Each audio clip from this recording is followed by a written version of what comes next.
Imagine a city. Streets, houses, squares. People who woke up each morning, lit fires, raised children. One night the sea rose, and the city was gone. Forever. This isn't a legend about Atlantis. This actually happened thousands of times on every continent. 12,000 years ago, ocean levels rose by more than 120 meters. Entire coastlines went underwater, along with the people who lived on them. We are only beginning to find them. At depths of 20, 30, 50 meters, where fish swim now, fires once burned.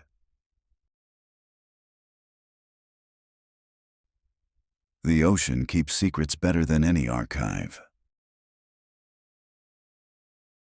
Between Britain and Europe, the North Sea stretches today, 30 to 40 meters deep. Ships cross it every day. But 8,000 years ago, this was land, a vast plain, larger than Great Britain, with rivers, forests, lakes. Scientists named it Doggerland, after the Dogger Bank, a shallow ridge that still barely breaks the surface of the water. People lived there, hunters and fishermen. For thousands of years they built their lives on this land. They had no idea they were living on the edge of catastrophe. Around 6,000 years before the Common Era, a massive underwater landslide off the coast of Norway sent a tsunami racing across the water. The waves swallowed Doggerland in a matter of hours. Those who escaped became refugees, those who didn't. Today, fishing nets sometimes pull up mammoth bones from the floor of the North Sea. Stone tools. Once, they hauled up a harpoon, 8,000 years old. Doggerland was real, and we have proved it. In the ancient Indian texts, the Mahabharata and the Bhagavata Purana, a great city is described. Dwarka, golden towers, wide streets, palaces of precious stone, a city ruled by Krishna himself. Then the sea swallowed it in a single night. For centuries, scholars dismissed it as myth. A beautiful legend, nothing more. Until 1983, when Indian marine archaeologists lowered cameras to the floor of the Gulf of Kambat, off the coast of Gujarat. At depths of 10 to 30 meters, they found stone walls, precise geometric structures, the remains of port facilities, anchor stones with holes drilled through them, exactly as described in the ancient texts. Radiocarbon analysis of the artifacts returned dates of 3,000 to 9,000 years old. Some samples were older still. This means one thing: the city existed long before anyone wrote it into the sacred texts. The myth turned out to be a map, the legend, a document. And there, on the floor of the Gulf of Kambat, in the silt and the darkness, lies a city that still remembers its name. 1986. A Japanese diver named Kihachiro Aratake dove off the coast of Yonaguni Island and saw something that should not have existed. Steps, perfectly even, descending into the darkness below. A massive, multi-tiered structure at depths of up to 27 meters. Step terraces, vertical walls, right angles, parallel lines. Nature does not build like this. Scientists are divided. Some say a natural formation. Others point to circular pits of precise shape and tool marks on the stone. Professor Kimura spent 20 years here. His conclusion: the structure is man-made. Its age, 10 to 15,000 years. If he is right, it changes everything. A highly organized society 5,000 years before Egypt, underwater, in the darkness, waiting for an answer. Sumerians, a flood. The Bible, a flood. The Vedas, a flood. The Maya, a flood. Australia, China, Polynesia, a flood. 200 cultures, one and the same story. This is not a coincidence.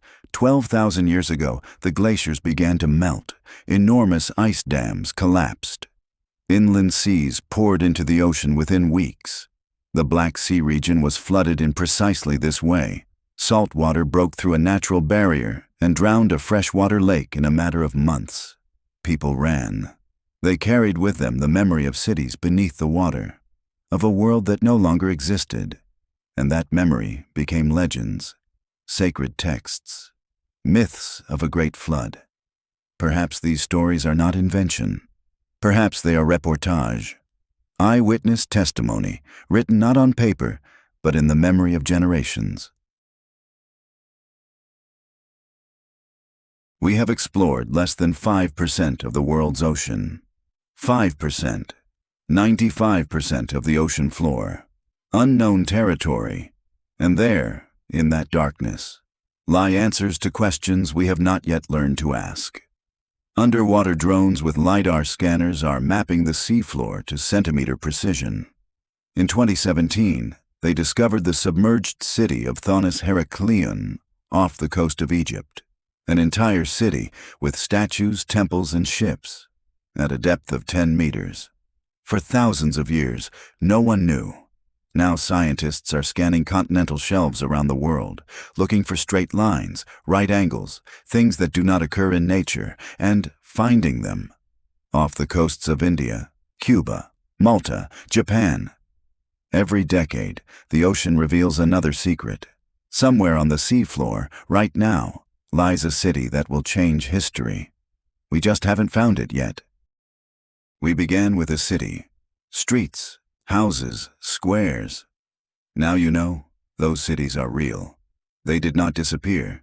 They simply changed address. Doggerland, beneath the North Sea. Dwarka, beneath the Gulf of Combat. Yonaguni stands silent at 27 meters down. Thousands of nameless cities wait on the floor of every ocean. The history of humanity is longer than we thought. Richer than the little that survived on land allows us to imagine. Most of our past is underwater. The ocean is the perfect keeper. No fire, no wars, no conquerors. Only darkness, pressure, and time, which preserve everything. Somewhere in the darkness, a city stands. It has streets, it has houses, it has squares, and it remembers the people who live there.